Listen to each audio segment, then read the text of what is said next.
What up, world? It's your boy Chuck with Ill, aka Charles Brown, back again with another Talking Facts. But first, I want to ask you, are you good? If you're good, hit that like button, hit that subscribe button, hit the notification button, and get notified on all the upcoming episodes, and share this video. Fetty Wap, 1738, Fetty Wap. They drive people crazy when I say Fetty Wap. Fetty Wap. Fetty Wap was arrested. You may say, what the hell was Fetty Wap arrested for? He's a millionaire. You don't need to be getting arrested for anything. What, it was a gun charge? What, a sexual assault charge? No. Fetty Wap was arrested for allegedly selling cocaine, fentanyl, and heroin at Rolling Loud, helping people to sell this at the Rolling Loud Festival. They say they recovered, I think they arrested like 10 people, and he's one of them. And they say they recovered $1.5 million in cash, 100 kilos of cocaine, and I believe they said that they've been watching these people for a while, and they were using USPS, which is the United States Postal Service trucks with hidden compartments in them to ferry the drugs secretly from the West Coast. They said they've been doing it for a while, and they arrested him at Rolling Loud right before his set and charged him with all this distribution and this and that. It's so serious. These charges are so serious. They're saying that the people involved with this case are facing life in prison. Process that. Back in the day, EPMD said rappers are in danger. Rappers truly are in danger. I don't know what it is about rappers. What makes you want to get in a situation like this if you're a world famous rapper? Now let me just put it like this. I understand, like, put it like this. Rappers can be they can front money to criminal organizations.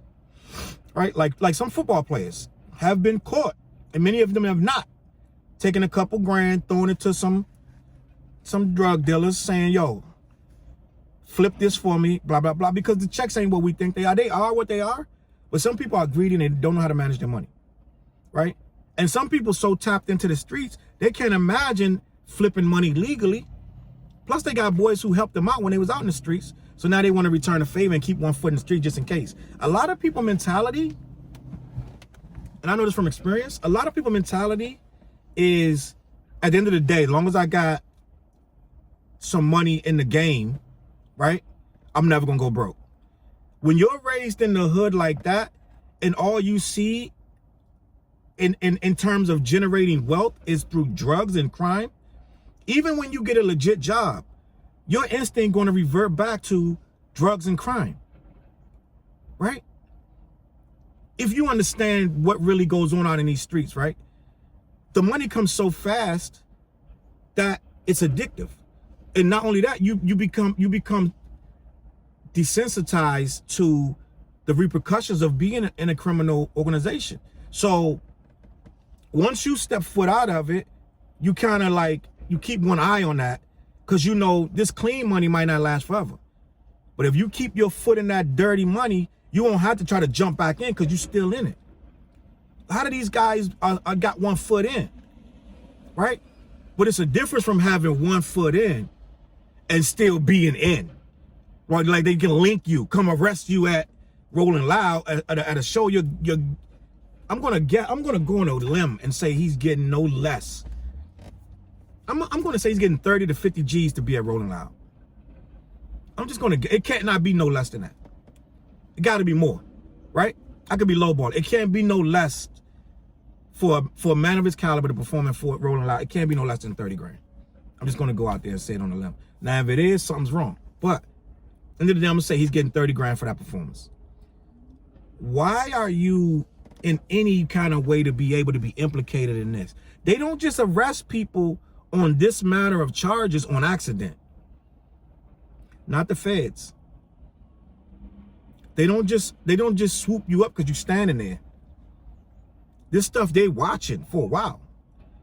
It don't be bumbles like that. He was just in the wrong place, wrong time. That's not how this work, buddy.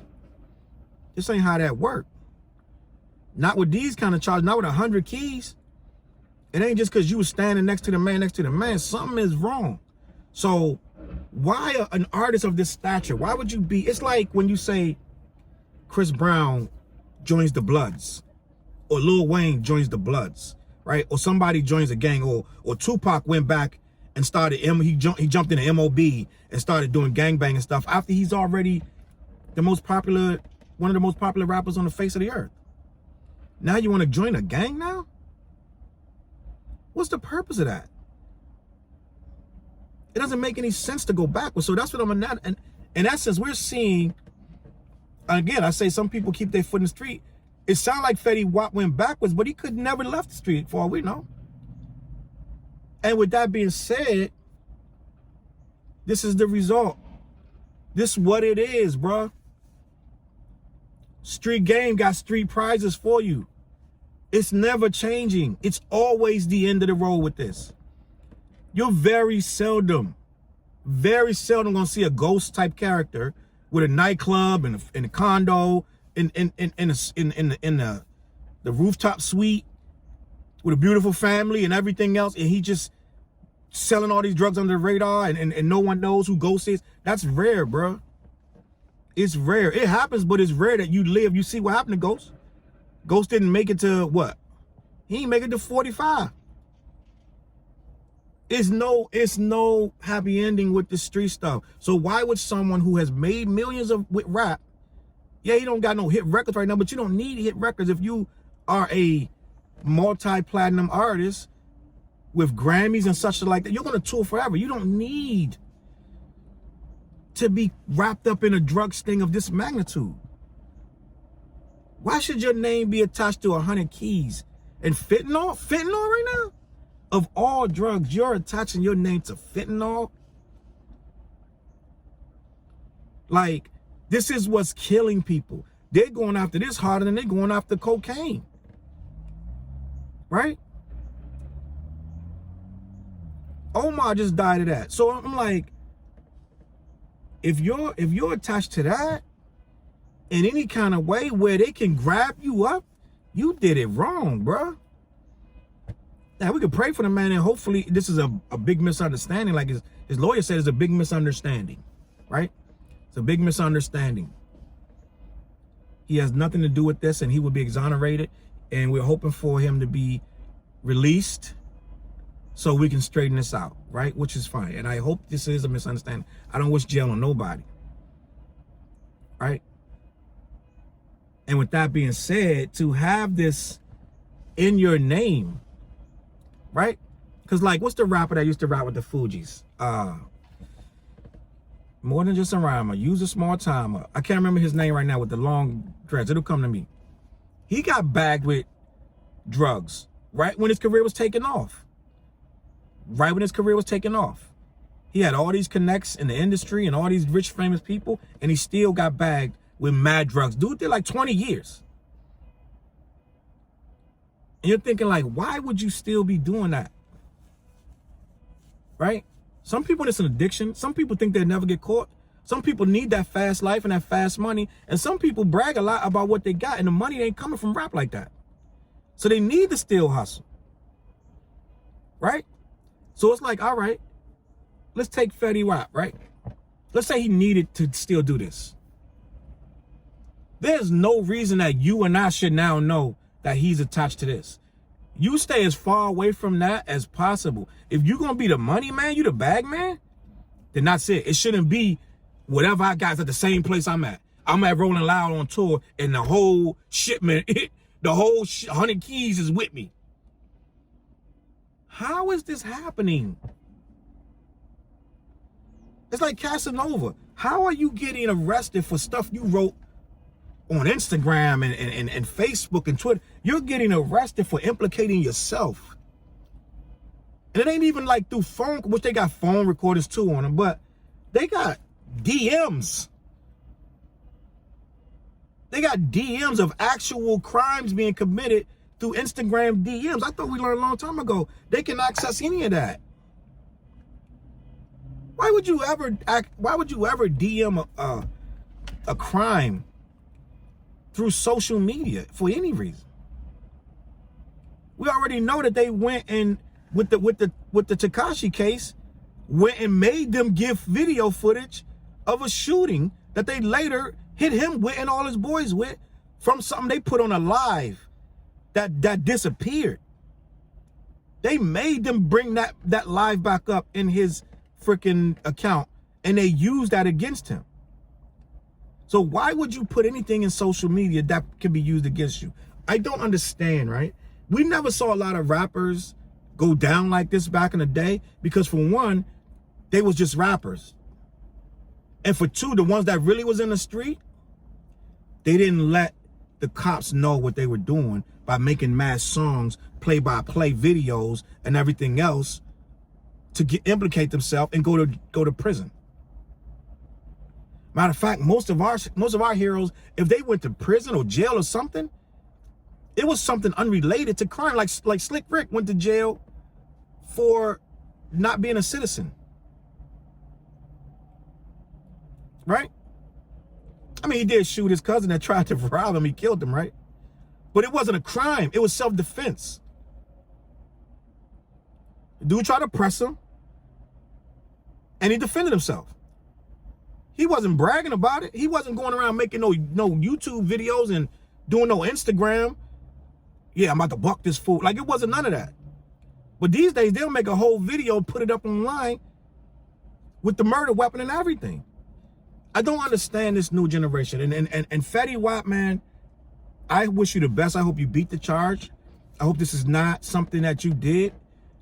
But I don't understand why your name would be entangled in something of this magnitude when you're this popular. You're trending #1 on Twitter right now. And it ain't for music. You're trending #1 on Twitter. God willing, you can beat this. But this the feds. These guys don't play. They make you take deals because they got you. They don't arrest people that they're not going to convict. So I don't understand, again, why Fetty Wap would be in a situation that they can catch 100 keys on them at a music festival. I need more information. And until we get more information, this is all we got. So we just got to roll what it is and pray for the best for this man and his family. But 100 keys, this is a very serious bust. And these guys are going to be making promotions and stuff off this case. You can't let them get you. Fetty Wap only 30. And now, just imagine, even if you do 20 years off of this,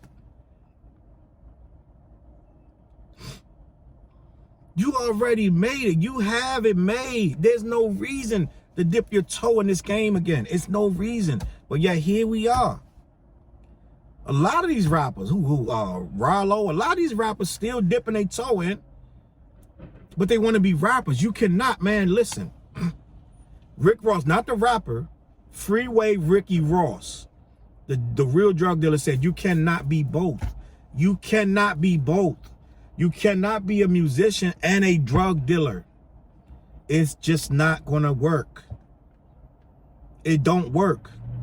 Because you got to be up front, doing your rap, going everywhere you need to go, and then try to sit down and make cocaine deals and sell cocaine. The two don't mix. One supposed to be high profile, one supposed to be no profile, right? And when you mix the two, you go to jail for 30 years. That's all I got to say, man. Listen, let me know what you think in the comments, man. Let me know how you feel about this situation. Me, I'm at a loss for words that people, when they make it this big in the game, they still getting caught with drugs and trafficking charges. You let me know what you think in the comments, man. Hit the like button, subscribe, share, and get the notification. CLBMG.com. BUGZY Black new video is out. It's called Guap. Go check that out. And we got a whole lot of surprises coming up in the next couple months. So stay on focus, stay on point, and I'm going to catch y'all on the flip side. Peace.